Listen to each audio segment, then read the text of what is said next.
राधे राधे दोस्तों। आज की कहानी है आखिरी पन्ना। तो चलिए शुरू करते हैं। गंगा किनारे के एक पुरातन नगर धरापुरी में विद्वान ब्राह्मण परिवार मिश्रा का आवास था।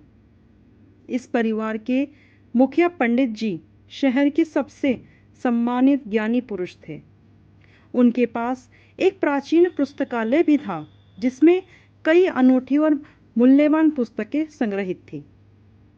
इन्हीं में से एक पुस्तक का नाम था जीवन का रहस्य, द मिस्ट्री ऑफ लाइफ थी, जो परिवार के खजाने की तरह सबसे अधिक मूल्यवान थी और उनके पास बहुत बहुत सालों से उनके परिवार में रखी हुई थी।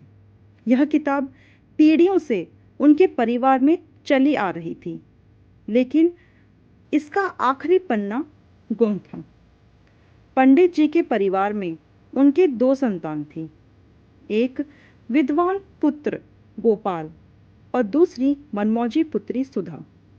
गोपाल हमेशा अपने पिता के साथ रहते हुए पुस्तकों की गहराइयों में छिपे ज्ञान की खोज में डूबा रहता था, जबकि सुधा को नदी किनारे चिड़ियों के साथ खेलना, गीत गाना और प्राकृतिक के साथ में समय बिताना पसंद था। एक दिन पंडित जी बीमार पड़ गए।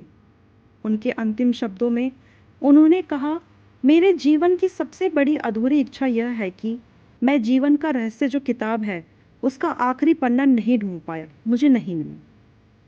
वो मुझसे कहीं गुम हो गए। उनके देहांत के बाद गोपाल ने यह फैसला किया कि मैं अपने पिताजी की अधूरी ख्वाहिश को पूरा करूंगा। उसने ये संकल्प लिया।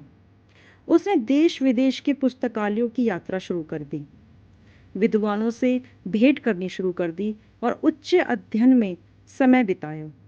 सुधा अपने भाई की यह दशा देख अपने पिता के द्वारा दी गई मोतियों के हार अपने भाई के लिए की खोज के लिए उसने बेच दिए, ताकि उन पैसों से वो अपने भाई की मदद कर सके। वर्षों बीत गए, लेकिन आखिरी पन्ना ना मिला। गोपाल उदास और निराश महसूस करने लगा। सुधा ने उसे बहुत समझाया कि निराश मत हो, एक न एक दिन सफलता जरूर मिलेगी, लेकिन खुद को दोषी महसूस करने लगा कि शायद उसकी इच्छा पूरी नहीं होगी।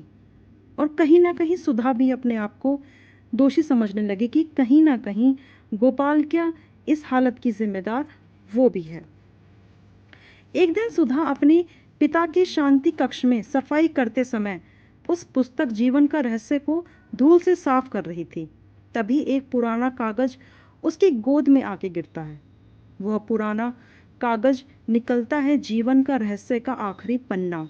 सुधा दौड़ती हुई गोपाल के पास जाती है, उसे वह पन्ना दिखाती है और वह पन्ना पढ़ते ही गोपाल की आंखों से आंसू बहने लगते हैं, क्योंकि उसमें लिखा हुआ था जीवन का असली रहस्य ज्ञान या धन में नहीं है, बल्कि अपनों के प्रेम और साथ के सहयोग में है।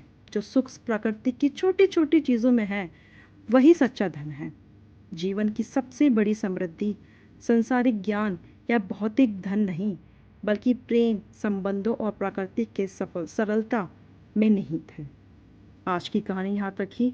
जय श्री कृष्ण।